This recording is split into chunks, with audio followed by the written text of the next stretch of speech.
creatures of the night. If you're here to see me. There ain't nothing really going on in Ring of Honor. Now, look, I'll just say this. I didn't do a watch along today because I wasn't home. However, I got a chance to watch the show later on, and I'm watching this, and I'm just like, oh, I don't know how I would have made it through a watch along watching this. I'll tell you this: I'm gonna say the last three matches were actually worth the watch. Everything else is it's just squash, squash, squash, squash, squash, and then some quality matches towards the end. Pretty much, you gotta stay through watching the show so that you see the good stuff. We started off with a proving grounds match for the women's championship, and it's Athena versus Viva Van. This was like 3 minutes. I know Viva Van. Like, no, this ain't. I get it. It's like they don't want someone who's like someone who's outside of Ring of Honor or AEW winning these things. I get it, but y'all still couldn't have a really good showing for her. I was not happy about this at all. After this, we had another Proving Grounds match, which was the Undisputed Kingdom versus Jacoby Watts and Nick Camarado.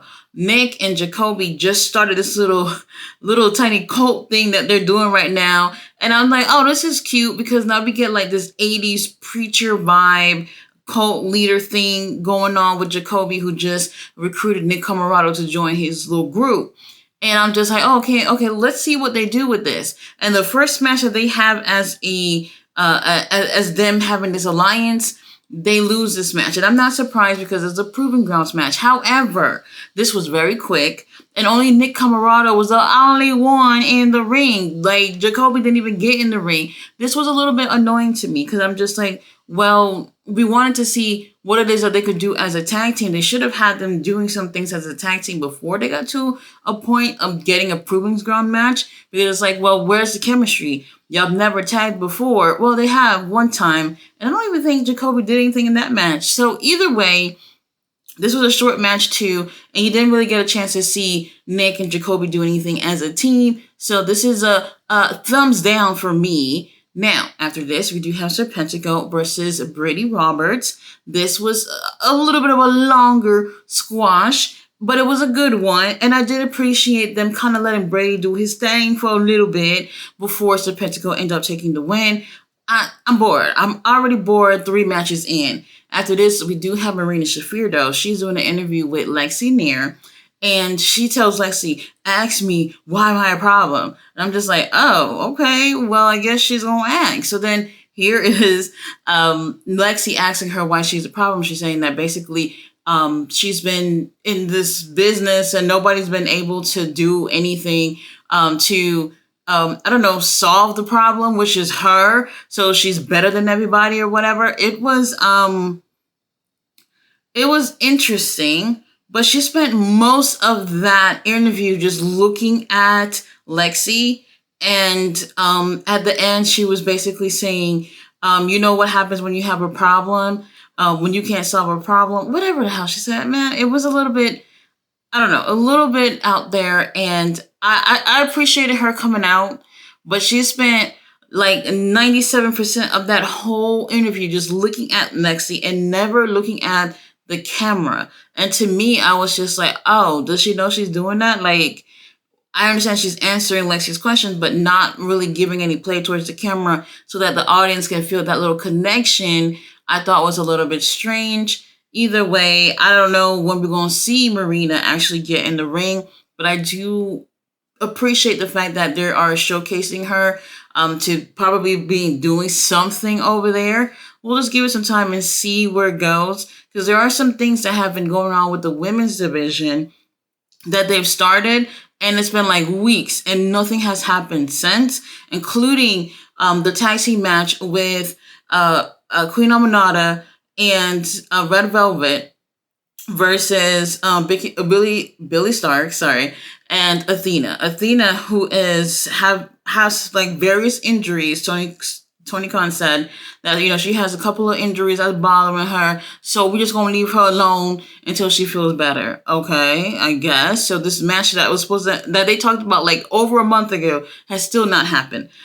Really weird. I don't know. Anyway, after this, we do have Red Velvet she has a match with a girl named Kale. She's super tall. And this was also a squash too.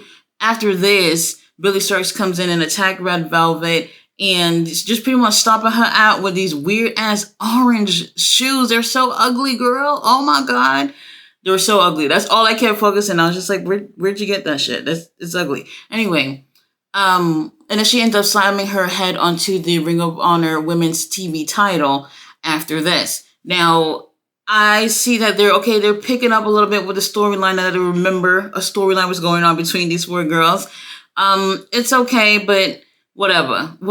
It's not even all that. Anyway, after this, we do have Zack Knight versus Sebastian Wolf. Squash, absolute squash. But Zack has some new gear where he has like his usual tights, but he also has on like that typical British look where he has the jacket and he has the white shirt under. Like something about it gave me a vibe where it's just like, oh, you look like you could be tagging with Anthony Ogogo. Not necessarily because they're from Britain, but something about their style. I was just like, oh, you guys would look like a great tag team together.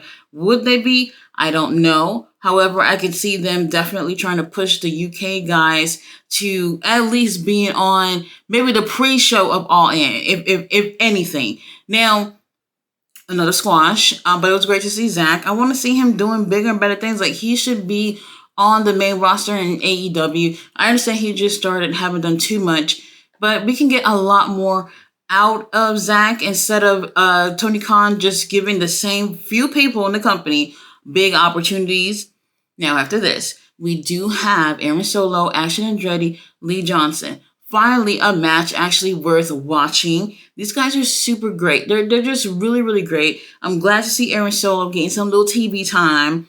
Action Andretti, oh my god. Oh my god, like what is going on here? Put a title on this guy.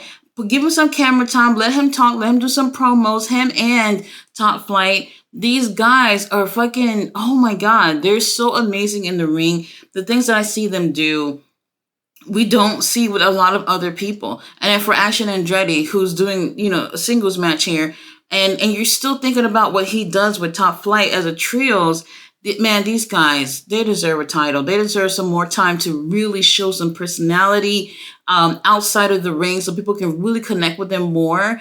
And this match right here really shows how great Action Andretti is, even on his own. However, Lee Johnson, I don't know if you're giving Tony Khan unlimited hugs or something, but he's been taking a lot of W's. And I would say this, he's boring. He gives very generic wrestler vibes. And I do want him to do better. I do want him to be able to improve in the personality department as well. I just feel like I don't want to fault him all on his personality. If the company don't allow for these guys to show who they are, then, that's part of the company's problem too. Now, they give us an hour show. I want to say it was an hour, maybe an hour and 5 minutes tops. Y'all could literally be filming vignettes and promos and all these things in between those times so that we can get a chance to know who these people are. Like, just because y'all have a little bit of ring time in between the shows to actually film something doesn't mean that y'all can't do things outside of the ring too. Like, give these guys and girls some camera time to do promos, to tell stories backstage, and incorporate those things on the show. Stretch out the show time a little bit longer than just an hour. I'm just saying. And then another thing that I caught on to is every freaking match was at a different location. What? Last week, they had 3 different locations. This week, it was some of the same locations from the last week, and maybe an extra, maybe a 4th location on this episode. I'm not 100% sure, but you can literally tell that every match, they're somewhere else, which is wild to me. Anyway, Lee Johnson takes the win. And in my opinion, while I do think that he has talent, he doesn't have the opportunity to show more, to showcase more. And maybe if he did have the opportunity to do a little bit more, we can get some personality out of him. And then that way the crowd could connect to him. Y'all want him to win every motherfucking time. Let us connect with him. Let him do something. Let him talk. Let him show a little bit more of himself. Same thing for Action Andretti. Aaron Solo was another one. These young guys need opportunities. Will Ospreay is not the only man in the company, Tony Khan. Now, after this, we get another really great match. The Premier Athletes, which is Ari Daivari and Tony Nese. Tony Nese, those abs need to be in a freaking museum. Oh my God. Oh my God. He's just so chiseled. It's so distracting. Like, it's just so distracting. Now, they're going against the Bollywood Boys. Every time they go to Vancouver, the Bollywood Boys are on the show. So, really great match here. And I enjoyed this way more than anything else before this, honestly. They gave them a lot of time. This might have been the longest match of the night. They gave them time to actually just do their thing. Josh Woods, still not in the ring for like the second or third time after we've been seeing the others do tag team action. I'm just wondering, I hope you're all right, Josh. I don't know why he hasn't been in the ring. But really great match, great chemistry. The Premier Athletes, they're ready for something. If they can get the tag titles, if the 6-man tag titles could have actually been on a damn show, that would also be great for them to have. Like, they really have repackaged these guys, and you can tell that they've been practicing. The chemistry has definitely improved, and they look better. They just look like a team that you want to put titles on. And they're really great with Mark Sterling doing all the yapping or whatever. He's just lovely, absolutely lovely. And it was great. Premier Athletes take the win, but then they put the pause on the Bollywood Boys, including Joshua. So now it's a 3-on-2 assault. So then here comes the infantry coming out, being Captain Saberhose, to come help them, because obviously they needed help. So right before the main event, we do get a video package. They hyping up Dalton Castle versus Kyle Fletcher for the TV title next week. And finally, something that I'm interested in seeing just by seeing the card for next week, which is just one match that they've confirmed. And this is going to be great. They really made it a big deal with this video package that they did. Dalton Castle is definitely one of the top guys in Ring of Honor. I don't know why he's not on AEW TV more often. This guy is fucking money, and they're not putting him on the shows. Now, I'll say this. I don't see Kyle losing this, at least not yet. If he was going to lose it, it's going to be on a pay-per-view and not like some random day in between the 3 pay-per-views that they have. It just doesn't seem like something that they would do with Kyle Fletcher. They also, I forgot about this cute little commercial they did. Saraya has her first action figure with AEW, and she's talking about how she's excited about that. And then here comes Daniel Garcia, who comes in. He's also excited because he got his first action figure with AEW as well. And he goes, you know what, this calls for a celebration. Let's dance together. And Saraya's just like, boy, bye. I'm not dancing with you. And it was just a cute little commercial. I didn't even really realize that. I collect action figures, only the Undertaker action figures though. But I didn't realize that these guys been in AEW for so long. Not as long as Daniel Garcia, but you would have expected at least Daniel Garcia to have a damn action figure by now, but not the case. We did have a really lengthy commercial for All In once again, and it always brings me back to the point where it's like you always see them advertising AEW stuff on the Honor Club, but you never see anything about Ring of Honor on TV. And I just keep thinking, like, is the network stopping AEW from airing anything regarding promoting Ring of Honor? If they were able to at least once a week show a little something about what's going on in Ring of Honor, there would be more than 12 of us watching on the Honor Club every week. I don't know, something weird about that. Main event, Workhorsemen versus Top Flight. Oh, this match is so good. When I tell y'all, Top Flight, oh my God, they every time I'm thinking they can't do any better. They're doing freaking better. Workhorsemen also doing freaking better as a team as well. Now that we have Anthony Henry back from his jaw injury, man, these guys so good. The chemistry with these two teams in the ring has just been absolutely amazing. And I really do enjoy watching these tag teams. Matter of fact, they have more of a tag team division in Ring of Honor than AEW has, because obviously the young fucks are walking around with the tag titles and not doing a damn thing about them. No, they're not getting into matches. You're not giving anybody else any opportunities because they're stuck in a storyline where, for whatever reason, nobody in that group can defend their titles, which is just so annoying. And it just feels like a little bit of a breath of fresh air with what we're seeing with some of these tag teams in Ring of Honor, like how we had the Premier Athletes with the Bollywood Boys. They did an amazing job with their match. And then Top Flight and the Workhorsemen, the chemistry was just A+. Really enjoyed them. And I'm just like, damn, what do we do with these guys? Why is it that AEW or just Tony Khan himself can't make Ring of Honor a bigger deal than what it actually is? It's barely a big deal. Some people do enjoy the shows, barely, but if they would be so much better if it seemed like Tony Khan was actually putting time and effort into the damn thing. Top Flight, they do take the win, which actually surprised me. I thought the Workhorsemen was going to take the win here, but either way, I really felt like, okay, I sat through this whole thing and I didn't care about the first half of the show. It was just squash, squash, squash, squash, squash. And then finally, the last 3 matches gave me something that made me feel like, all right, it was worth sitting here for this little hour to see what they got going on. This match was shorter than the match before, which was a little bit weird. You would think a main event would be more lengthy, if that makes sense.